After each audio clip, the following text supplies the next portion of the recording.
The fact remains, and it can't be changed, that your data is the most important part of your business, and it will make or break you.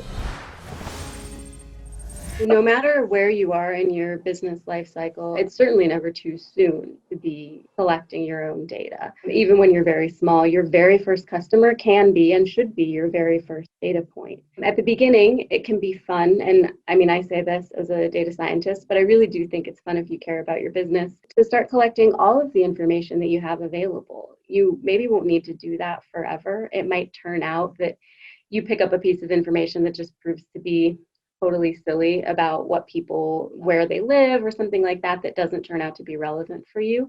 But at the very beginning, there's nothing wrong with writing it all down. And it can be as simple as putting it in an Excel spreadsheet. It doesn't need to be fancy. You don't need to buy some database program to do it. When you think about what data you would collect at the beginning, people tend to think of two primary things. It is very easy to think of demographic data. So age, income, again, location, and those are fantastic and can certainly help you identify patterns within your customer base. But payment history is really important. Level of subscription, if that applies for your product. If they purchase any additional products that you offer, if you have some kind of add-on that they can select and pay extra for, all of that can eventually help you define a growth strategy. So it's really good to start paying attention to it at the beginning. If they participate in some kind of customization, that can be really important. And again, this can be as simple as a column in an Excel spreadsheet, just customized, yes or no.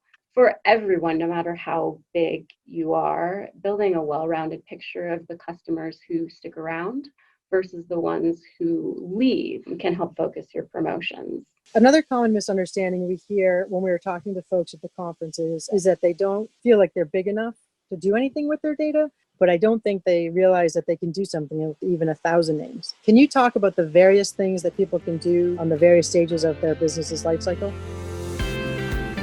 Want to be part of the largest community of subscription innovators? Then become a SUBTA Premium member now. You'll get access to actionable workshops and industry insights you won't find anywhere else.